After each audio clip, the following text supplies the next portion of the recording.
वाली बहू। शकुंतला बहुत ही धार्मिक महिला है। हर समय पूजा पाठ में लगी रहती है। वो कोई भी काम बिना शुभ मुहूर्त के नहीं करती है।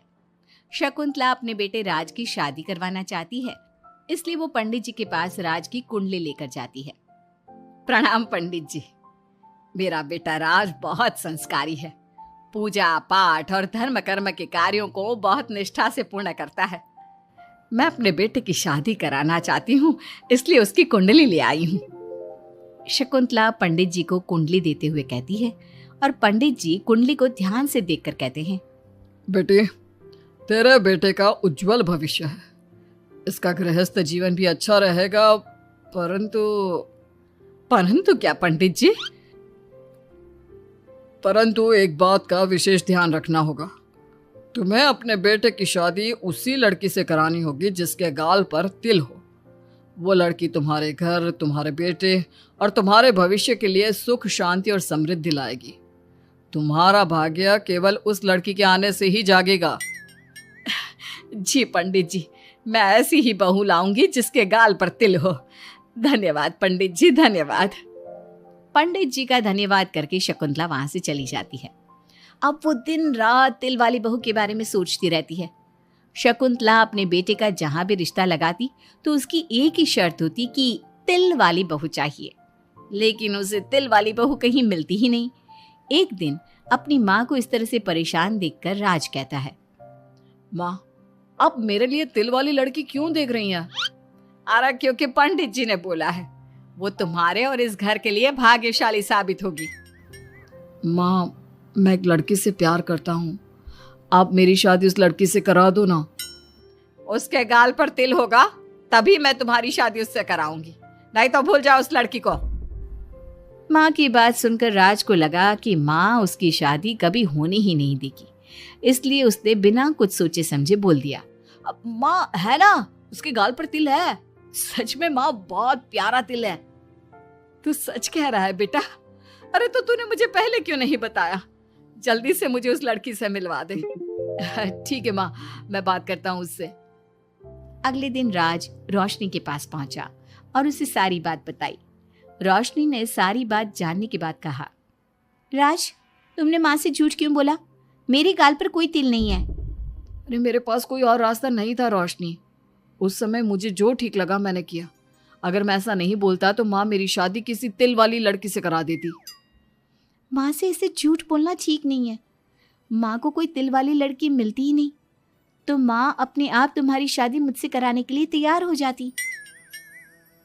अरे तुम्हें पता नहीं, पंडित जी के मुख से निकली बात मेरी माँ के लिए पत्थर की लकीर है।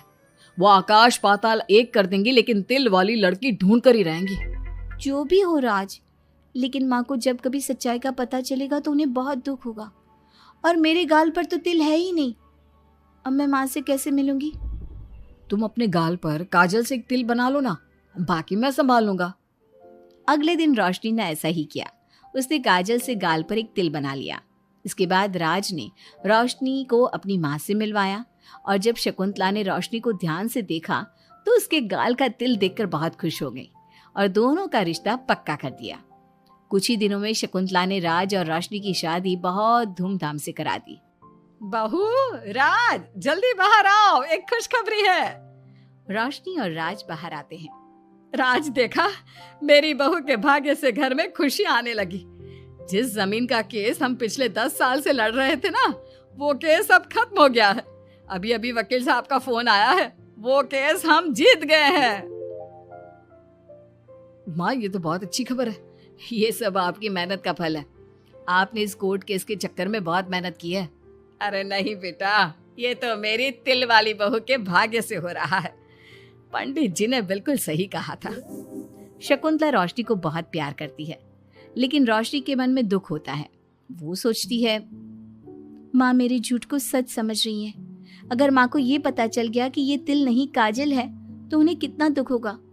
मैं आज ही राज से बात करूंगी कि वो माँ को सारी सच्चाई बता दे। शाम को राज घर आता है तो रोशनी राज से कहती है, राज, हमें माँ को सारी सच्चाई बता देनी चाहिए। घर में कुछ भी अच्छा होता है तो माँ को लगता है कि सब मेरे गाल के तिल की वजह से हो रहा है। तुम्हारे गाल की तिल की वजह से कुछ नहीं हो रहा। लेकिन हाँ, तुम्हारी वजह से हो रहा है। तुम इस घर में लक्ष्मी का रूप लेकर आई हो। सब बात ठीक है राज, लेकिन मैं माँ से और झूठ नहीं बोल सकती। मैं कल ही उन्हें सब कुछ सच सच बता दूंगी। नहीं रोशनी, अभी हम कुछ नहीं बता सकते। अभी हमारी शादी को ज्यादा दिन भी नहीं हुए। तुम माँ के दिल में अपने लिए थोड़ी और जगह बना लो, उसके बाद में पक्का मैं ही माँ को सब कुछ बता दूंगा। इस तरह से दिन गुजरने लगते हैं और शकुंतला के घर में खुशियों का आना लगा रहता है। शकुंतला अपनी बहू से बहुत प्यार करने लगी थी। एक दिन शकुंतला रोशनी के कमरे में गई। बहू, ओ बहू, कहाँ है तू? माँ मैं बाथरूम में हूँ, नहा रही हूँ। अरे देख तो मैं तेरे लिए क्या लाई हूँ, जल्दी बाहर आ। अब मैं क्या करूँ? मेरे पास तो काजल भी नहीं है, अब चेहरे पर क्या लगाऊं? राज तुमने अच्छा फंसाया मुझे। माँ आप अपने कमरे में जाइए, मुझे नहाने में थोड़ा टाइम लगेगा, मैं खुद आपके कमरे में आ जाऊंगी। नहीं बहू, तू जल्दी से निकल कर आ, मैं यहीं बैठी हूँ तेरे कमरे में। जब रोशनी को इस बात का एहसास हो गया कि उसकी सास कमरे से नहीं जाएगी, तो उसने अपने गीले बाल एक तरफ कर लिए और बालों से अपना आधा चेहरा छुपाकर बाहर आई। बहू, नहा ली तुम? देखो, मैं तुम्हारे लिए नई साड़ी और गहने लाई हूँ। आज शाम को बहुत मेहमान आ रहे हैं, मैं तुम्हें सबसे मिलवाऊंगी। मेहमान किस लिए आ रहे हैं माँ? अरे तुम्हें राज ने बताया नहीं बहू? हमारी कंपनी इस साल नंबर 1 की पोजीशन पर पहुंच गई है और ये सब तेरी वजह से हुआ है।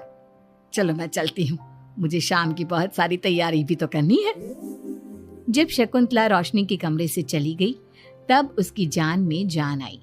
शाम को पार्टी में बहुत बड़े बड़े लोग आए थे। शकुंतला ने अपनी बहू को सबसे मिलवाया और उसकी खूब तारीफ की। पार्टी में सब लोग शकुंतला के सक्सेस का राज पूछ रहे थे, तो शकुंतला अपनी बहू और उसके दिल की तारीफ कर रही थी। एक दिन शकुंतला अपने बहू बेटे के साथ घूमने गई। आज हम घूमने आए हैं तो देखो मौसम भी कितना प्यारा हो गया है, लगता है बारिश आने वाली है। शकुंतला के इतना कहते ही जोरों की बारिश शुरू हो गई। रोशनी और राज कुछ सोच पाते इससे पहले ही रोशनी के गाल पर काजल का तिल बह गया और शकुंतला ने ये सब देख लिया। अब शकुंतला के गुस्से की कोई हद ना रही। तूने मुझसे झूठ बोला? तेरी इतनी हिम्मत? कल वही मैंने तुझे इतना प्यार किया, तुझे अपने बेटे से ज्यादा ममता दी और तूने मेरे साथ विश्वासघात किया। मैं तुझे कभी माफ नहीं करूंगी। माँ, इसमें रोशनी की कोई गलती नहीं है। मैंने ही कहा था इसे ऐसा करने के लिए। रोशनी ने कई बार आपको सच्चाई बताने की कोशिश की, लेकिन मैंने हर बार उसे रोक दिया। क्या तूने कहा था? क्यों किया तूने ऐसा? कितना बुरा दिन था वो जब मैंने तुम दोनों की शादी करवाई और तुझे शर्म नहीं आई अपनी माँ को धोखा देते हुए? तो माँ, मैं और क्या करता? अब तो पीछे ही पड़ गई थी तिल वाली बहू के। आपको कोई लड़की भी तो नहीं मिल रही थी और मैं रोशनी को बहुत प्यार करता हूँ, उसके बिना नहीं रह सकता।